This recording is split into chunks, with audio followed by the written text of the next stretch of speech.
शिक्षा विभाग के मुख्य अपर सचिव के पाठक के द्वारा नित्य दिन एक नए नए फरमान जारी किए जा रहे हैं, जिसको लेकर के छात्र, शिक्षक, अभ्यर्थियों व शिक्षक संघों में काफ़ी आक्रोश है। इस मुद्दे पर बात करने के लिए हमारे साथ छात्र नेता सौरभ जी हैं, इनसे बात करते हैं। देखिए, सबसे पहले आपको बता दें कि जो के पाठक अपर मुख्य सचिव शिक्षा विभाग की तरफ से जो भी फरमान आया है, कई मामले में हम लोग अप्रिशिएट करते हैं कि आपकी बातें बिल्कुल सही है, शिक्षा व्यवस्था को पट्टी पर लाना है। परंतु कई मामले ऐसे होते हैं जिसको लेकर भी काफ़ी उपापों की स्थिति है। जैसे कि उन्होंने कहा कि हम टेबल चेयर जो है वो क्लास से हटा देंगे। इस मामले में भी काफ़ी विरोध हुआ था कि शिक्षक पढ़ाएंगे, अगर मन करेगा थोड़ा बैठ जाएंगे। काफ़ी शिक्षक संघ छात्र नेताओं का आरोप है कि के पाठक जो भी करना चाह रहे हैं उसमें वो ड्रेल हो जा रहा है मामला, क्योंकि आप शिक्षक संघ को या शिक्षकों को आप कॉन्फिडेंस में नहीं ले रहे हैं, सीधे सीधे फरमान जारी कर रहे हैं। ऐसा नहीं है कि शिक्षा व्यवस्था या स्वास्थ्य विभाग या कुछ ही किसी को भी अगर पट्टी पर लाना है तो एक नियम के तहत, एक दायरे के तहत सबको कॉन्फिडेंस में लाना है, सबसे बातचीत करनी है, फिर आगे की काम को वही।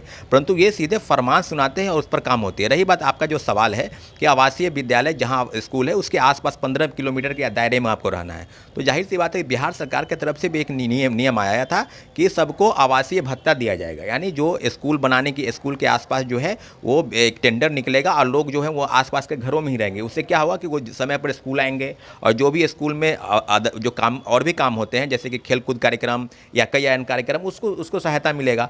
परंतु जो फरमान आपकी तरफ से आया है उसको आपको पटरी पर लाने के लिए थोड़ा सा समय चाहिए उसको। अगर आप तुरंत अभी बोलेंगे, कई ऐसे मामले आए हैं, आपको बता दें, मेरे पास कई लोगों का फ़ोन आता है कि हम जो 3 चॉइस दिए, जो नियोजित शिक्षक हैं या जो नए वाले, तो हमको अदर जिला में दिया गया। हम रोहतास के हैं, हम सासाराम के हैं, हम भभुआ कैमूर के, और हमको पश्चिम चंपारण और मुजफ्फरपुर भेज दिया गया। जाहिर सी बात है जो लोग 10 साल 15 साल से ये पढ़ा रहे हैं या जो नए लोग हैं उनको फिर आपको दिक्कत होगी वहाँ पर। चॉइस का मतलब क्या है? अगर आपने चॉइस मांगा है 3 चॉइस, तो फिर तीनों चॉइस में से कहीं एक मिलना चाहिए। तीनों चॉइस नहीं मिला, जैसे तैसे इसका उसमें, उसका इसमें, जहां मन किया वहां दे दिया गया।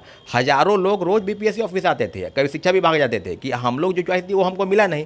तो जाहिर सी बात है एक बीपीएससी चेयरमैन सर और के पाठक सर को एक बैठक बुलानी चाहिए और जो चीज़ें हैं, जिनका जो चॉइस है उस चॉइस में उनको रहने देना चाहिए। और रही बात के 15 किलोमीटर के दायरे के अंदर, उसके लिए राज्य सरकार की तरफ से एक अलग फरमान भी आया है कि हम आवासीय देंगे। तो आवास उसके आसपास अगर है तो उस पर वो जाएंगे, या कहीं से भी जाए, उनको ससमय विद्यालय में उपस्थित होना है, इस बात पर ध्यान देना है। वो पटना से जाए या दिल्ली से आए, इस बात पर उसको ध्यान देने की जरूरत नहीं है। ससमय विद्यालय में आए और ससमय विद्यालय से बाहर जाए, यही उनको ध्यान देने की। कहाँ से कौन आता है, नहीं आता है, इस बात पर बिल्कुल ध्यान देने की जरूरत नहीं है। शिक्षा विभाग की तरफ से जब भी ये सचिव बने हैं तब से कई मामले को लेकर ये तुगलकी फरमान ही इनका है। कई मामले में हरकंप सा मचता है, ये कहीं भी यात्रा करते हैं या कुछ भी, तो कई ऐसे मामले हैं जिसमें आधारभूत संरचना की जरूरत है। कहीं विद्यालय में भवन नहीं है, कहीं बाथरूम नहीं है, कहीं टॉयलेट की व्यवस्था नहीं है। विद्यालय में 21 लाख लोगों का नाम काटा गया।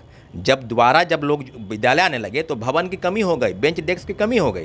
तो आप सीधे बात है कि सब चीज़ों पर आप एक बार डाटा पहले देख ले कि क्या मेरे पास है, नहीं है, तब चीज़ें को फरमान के रूप में आए। अब इसमें है कि बहुत तरह बावही लूटने का भी प्रयास है के पाठक और अतुल प्रसाद जी में होर लगा हुआ है कि हम पहले, यही हड़बड़ी का नतीजा है कि शिक्षक विभाग में कई फर्जी प्रमाण पत्र के आधार पर लोग नियुक्ति पा लिए। तो सारी चीज़ों पर यही अपडेट अभी है।